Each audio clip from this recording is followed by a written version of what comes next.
Command! World headquarters. Smells good in here. What's it smell like? Little garlic, Onion? onion. Turmeric? I would never guess that. Turmeric? Coriander? Black beans, man. Black beans, man. And rice. Brown rice and black beans. See, man, I can eat that kind of stuff forever. Just big old thing of rice and beans. I found this sprouted brown rice, man. You heat it up 2 minutes. Sprouted brown rice, man, in a little thing. It's 2 minutes, man. Really? I just cut it up in little pie squares and just pick it up like a little. See, like that. Make some black beans. You get your protein from the beans? You need to do more of that. Do you eat meat? I do eat meat. Don't eat a lot of it though. I mean chicken. Really? Look at me, man. If I don't eat Organic? Or just whatever? probably Publix. So it can be an abused chicken, or Yeah, who knows what it it could could be like been in a cage that's this small for all his life. I've never been into a slaughterhouse, but they say if you ever go in there, you'd never eat any of that stuff. Well, they say if you eat meat, eat free-range, grass-fed beef or chicken. That means they can just go wherever they want. They eat the green grass that has the nutrients, but they're not fed any hormones or steroids. So the deal is that the concentration camp cows are being fed these. You're getting fat up, man. They get them fat. They put them steroids. They get Pigs, sick. same way. They get them. There's no exercise. They're just. So the free range cows you see are the ones that eat. The ones that just they go, eat, come, go, sleep, go over here, go over there, wherever they want to go. And all the nutrients come from the grass. We need to eat much better. We've talked about it. We don't eat. I mean, my kids eat better than we do. Really? Yeah. Emma will eat. She'll eat chicken.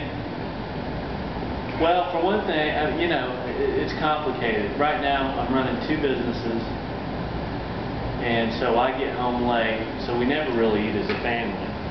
MichaelAustin.com. MichaelAustin.com. You got a MichaelAustin.org going? No. I got a StrongAtlanta.com going, and I got a ShadowMeSecurity.com going. Shadow Me Security. This is cool, man. You'll like this living down here. Something's going on. God works in weird ways. You know, He does. And one of the ways that He's worked in my life is we've made a sacrifice, and it is a sacrifice, to send our kids to private school. I don't want my kids going to public school. Especially we live right down the road from a public school. The test scores are terrible. You know, I don't like the environment. It's very transient. They caught a kid who was 7 years old with a gun at school. My kids aren't going to that school. So I've got a kid, Emma, the oldest, who's 9, and she has dyslexia and a couple of auditory and visual processing issues. That's your daughter? Yeah, that's one of them. One of your daughters? Yeah, the oldest. On the right is Emma. So she goes to Sophia Academy, Bible-based special school for kids like that. It's a wonderful, wonderful place. And the small one goes to Holy Innocents Episcopal School. Now, the thing I like about both of them is they're not over the top.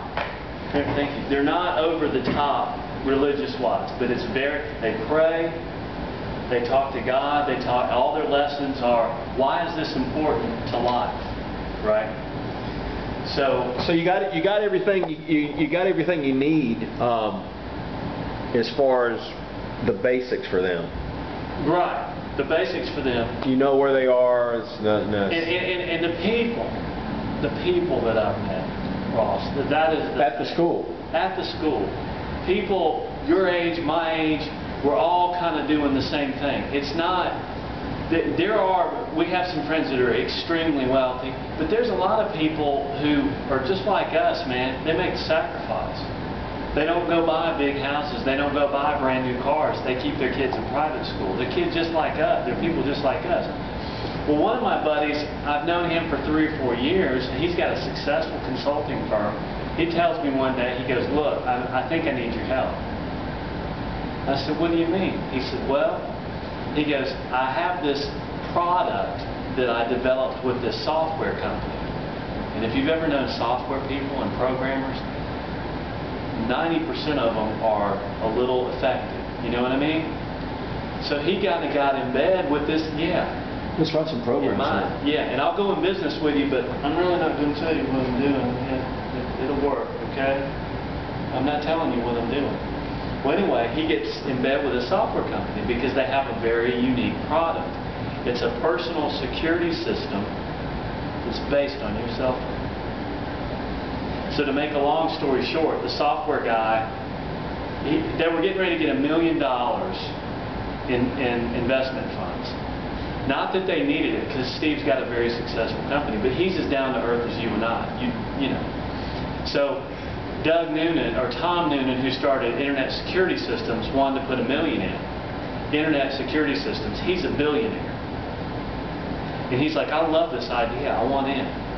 So he knows Steve personally. He says, yeah, I want to get involved. And he says, all right, let's go do the due diligence. They go through the attorneys and all that kind of stuff. They're looking at business plan, marketing plan, revenue numbers.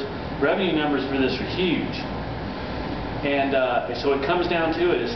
When Steve tells the story, he goes, I was at Burger King headquarters in Miami, and Noonan said, send me your employment agreements. So I've got them on file. You know what an employment agreement is? I'll work for this amount of money. I'm happy to have a job. I'm happy to have a position. Well, Steve calls the software guy and says, look, man, send your employment agreement to Noonan. I've already sent you a templated one. I mean, it's just a basic employment agreement. We don't care. The guy's going to put in $1 million. That's going to make everyone breathe a little easier. So this knucklehead goes on to, and praise God, because if he wouldn't have done this kind of stuff, I wouldn't be involved in it. And it's fun for me at this point more than anything, because they ain't making any money yet. But this guy goes out and finds Ken Lays of Enron fame, his employment agreement. File, save. I'm just going to change this. It's going to be my employment agreement. Well, and Ken Lays, remember that, Enron, the whole thing, taking money, stealing money. In this guy's employment agreement, he had, I need a personal security force, bodyguards. Both my kids will be afforded $50,000 a year for private school. If the company ever moves its headquarters, I will get a $2 million house. My salary will be $300,000 a year. This is a startup. And so Steve goes, I come out of Burger King, which didn't go well. He ended up getting the prize. The corporate? And yeah, corporate. So he walks out and he looks at his iPhone and he sees this employment agreement. So he goes, I figure. And the guy, I was talking to the guy that was with him, he goes, I was sitting in the car with Steve when he goes, oh, okay, Pincus sent his employment agreement. He opens it and he starts looking at it, and Kevin says, he goes, I swear to God, you could have seen Steve turn green. He goes, he turned green. Because once he saw that, the next thing that happened, 10 minutes later, Noonan calls, man, I'm out. I mean, this guy's a loose cannon. I mean, I can't do this. I'm out. So Steve's already funded it like up to the tune of about $500,000. So this guy ends up, he gets in the way of some other sales. He always wants to tell people how it was built and what it was built on.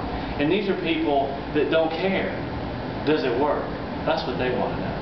And his account executive was telling me that. He goes, we're at GE, we're in South Georgia, some power plant, and we're going to test the system down there.